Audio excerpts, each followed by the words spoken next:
Oke, kita lanjut. Delta M didefinisikan untuk semua bilangan asli M sebagai hasil kali dari M tambah 4, M tambah 5, dan M tambah 6. Apabila N bilangan bulat positif, delta N pasti habis dibagi oleh apa? Oke.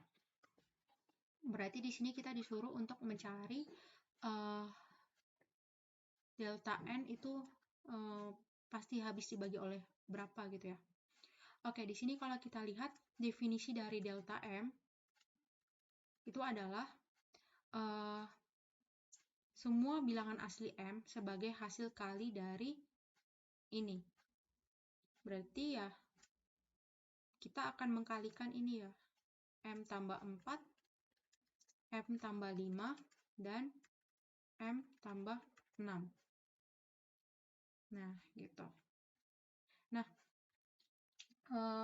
kalau kita lihat di sini ada N gitu ya, di mana dia bilangan bulat positif. Berarti kita akan mencari delta N yang pasti habis dibagi oleh berapa gitu. Nah, otomatis sebetulnya delta M ini tuh ibaratnya analogi dari delta N. Jadi kita bisa ganti aja nih, delta M jadi delta N sama dengan N tambah 4 kali N tambah 5 kali N tambah 6. Nah, gampangnya supaya kita bisa lihat ini habis dibagi oleh berapa gitu ya. Kita kalikan 4, 5, dan 4, 5, dan 6. Nah, di sini kita mesti lihat gitu ya. Bahwasanya ini tuh pasti habis dibagi oleh berapa gitu. Nah,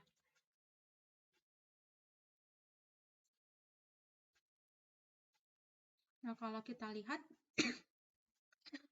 di sini di pembahasannya, perhatikan bahwa itu merupakan susunan 3 bilangan berurutan, pasti ada kelipatan 3.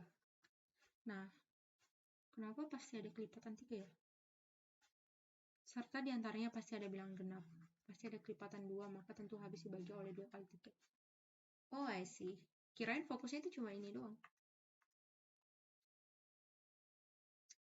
Nah, sebetulnya gini, ini juga bisa sih kalau kita fokus ke cara aku dulu ya.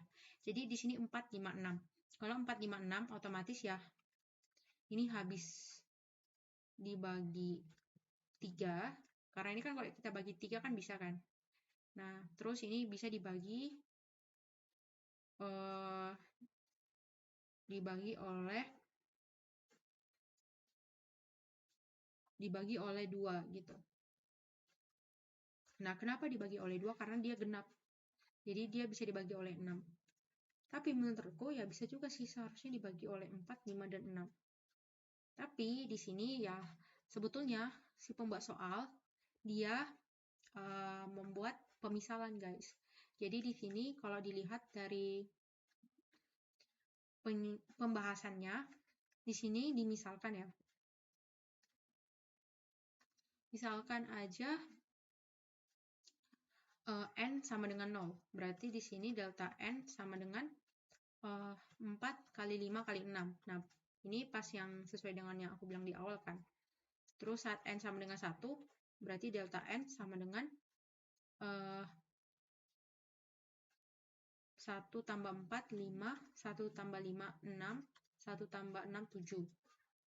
Terus delta N, untuk N sama dengan 2, berarti sama dengan 6 kali 7 kali 8. Nah, kalau misalkan kita lihat di sini. Nah, di sini tuh pastinya kalau dilihat dari sini ya, ada kelipatan 3 nggak? Ada ya, yaitu 6. Ini kelipatan 3. Kalau kita tambah nih, N sama dengan 4, berarti delta N sama dengan 7 kali 8 kali 9. Otomatis ini juga ada kelipatan 3. Terus, diantaranya pasti ada bilangan genap. Nah, ini bilangan genap ada kan? Itu 4 dan 6. Nah, ini 6. Yang ini 6 dan 8, dan yang ini 8. Nah, ada bilangan genap nih, gitu. Yaitu, ya kelipatan 2, gitu. Sehingga, ya tentu juga habis dibagi oleh 2 kali 3, yaitu 6. Nah, gitu. Sehingga jawabannya adalah opsi C.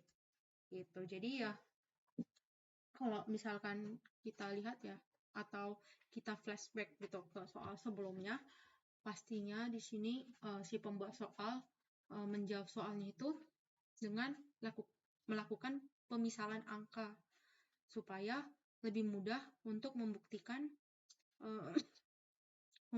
ini gitu. Nah, gitu ya, sehingga ya jawabannya opsi C.